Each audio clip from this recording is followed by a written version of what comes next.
आज की कहानी में। कहानी का शीर्षक है बहू एक जलेबी खा लेने दो। जल्दी जल्दी हाथ चला लो सासू माँ, सुबह से एक काम नहीं किया है। एक काम करने को कह दो, उसी में जान निकल जाती है। और खाने को चाहिए नए नए पकवान। रिद्धि माँ ने अपनी सास सुशीला जी को चिल्लाते हुए कहा। सुशीला जी बेचारी चुपचाप झाड़ू लगा रही थी। उनकी उम्र 60 साल से ऊपर हो चुकी थी। उसके काम तो सही मायने में कुछ भी बस का नहीं था। एक तो पैरों में दर्द रहता था, ऊपर से ये बुढ़ापा। सुशीला जी के पति रमेश जी अब नहीं रहे थे। 6 महीने से ज्यादा हो गया था उन्हें गुजरे हुए। उनके आगे तो सब ठीक था, पर उनके गुजरने के बाद बहू बेटे ने अपने रंग दिखाने शुरू कर दिए। रिद्धिमा ने अपने पति रवि को भी वश में कर रखा था। वो भी एक तरह से पूरा जोरू का गुलाम हो रखा था। जब रवि के पिता जिंदा थे, तब तो रवि भी अपने माता पिता की खूब इज्जत करता था। पापा आर्मी से रिटायर थे, अच्छी खासी पेंशन आती थी उनकी। तो रिद्धिमा ने अच्छी खातिरदारी कर ससुर जी की नजरों में एक आदर्श बहू बन रखी थी। रमेश जी बहू के व्यवहार से बहुत खुश थे। इसी वजह से उन्होंने अपना सब कुछ अपने बेटे रवि के नाम कर दिया था। कुछ समय बाद हार्ट अटैक से रमेश जी का देहांत हो गया। अब रिद्धिमा घर में अपना हुक्म चलाती, अपनी सास को बिल्कुल नौकरानी बनाकर रखती थी। बेचारी सुशीला जी चुपचाप अपना टाइम काटे जा रही थी। एक पोता था उनका रोहन, वो अपनी दादी से बहुत प्यार करता था। 10 साल का था रोहन, पर वह अपने मम्मी पापा से भी बहुत डरता था।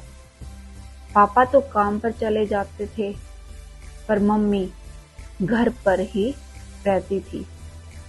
वैसे रिद्धिमा घूमने फिरने, किटी पार्टियों की बड़ी शौकीन थी। आए दिन वो बाजार जाए रहती, कभी कुछ खरीद कर लाती, कभी कुछ। वो सबके लिए शॉपिंग करती, छोड़कर अपनी सास सुशीला जी को। रिद्धिमा उनके लिए कभी कुछ नहीं लाती और ना ही रवि को लाने देती। हाँ, पर रोहन कभी कभी स्कूल से आते टाइम अपनी दादी के लिए टॉफियाँ चॉकलेट लाता, तो कभी बिस्किट।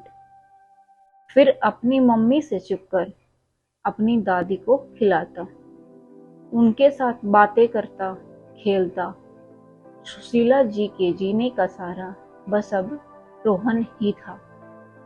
रवि के पास तो अपनी माँ के लिए कभी टाइम ही नहीं था। बस सुशीला जी ने रवि को बड़े ही लाड चाव से पाला था, उसकी सारी ख्वाहिशें पूरी की थी। पर आज रवि को अपनी माँ से कोई मतलब नहीं था। रोहन बेशक बच्चा था, पर समझता सब कुछ था। वो अक्सर अपनी दादी से कहता, दादी एक बार मुझे बड़ा होने दो, फिर मैं आपको लेकर यहाँ से चला जाऊंगा। फिर आप और मैं इनसे दूर आराम से रहेंगे। दादी भी रोहन की बात सुनकर बहुत खुश होती थी, पर रिद्धिमा को रोहन का अपनी दादी से मिलना जुलना पसंद नहीं था। वो रोहन को उसकी दादी से मिलने से रोकती, अक्सर इस बात पर उसकी पिटाई भी कर देती थी।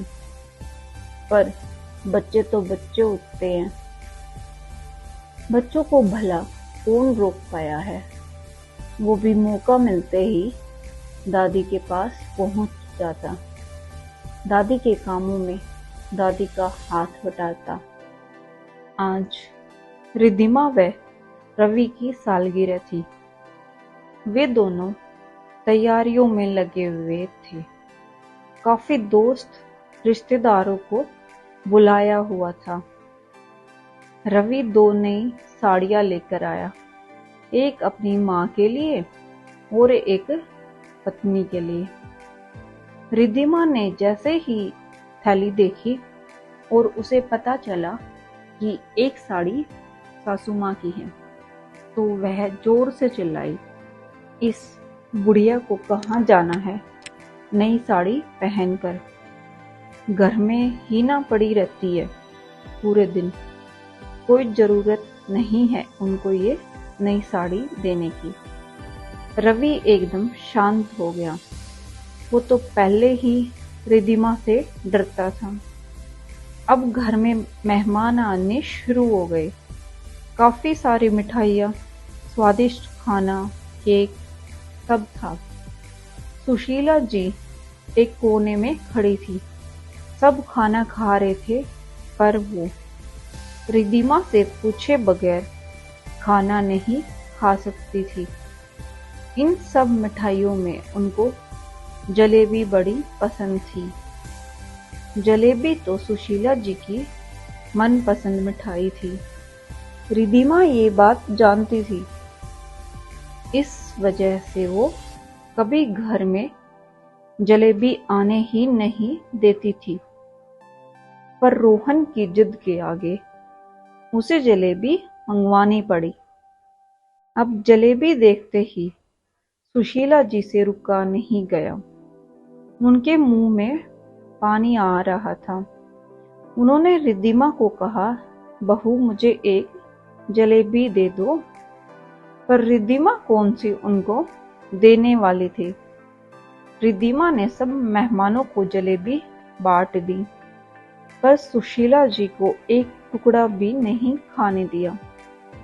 सुशीला जी कुछ नहीं बोली, बेचारी चुपचाप आंखों में आंसू लिए वहां से चली गई। रोहन बेचारा चुपचाप ये सब देखता रहा। सब बातों में मगन थे। अब रोहन मौका देखकर वहां से अपनी दादी के पास चला गया। पहले उसने अपनी दादी के आंसू पोंछे और अपनी दादी को आंख बंद करके हाथ आगे करने को कहा। दादी ने जैसे ही हाथ आगे किया तो रोहन ने उनके हाथों में एक जलेबी रख दी और दादी को आंखें खोलने के लिए कहा। सुशीला जी ने जैसे ही आंखें खोली और जलेबी देखी तो उनकी आंखों में फिर से आंसू आ गए, पर अब वे खुशी के आंसू थे। सुशीला जी ने रोहन को अपने गले से लगा लिया।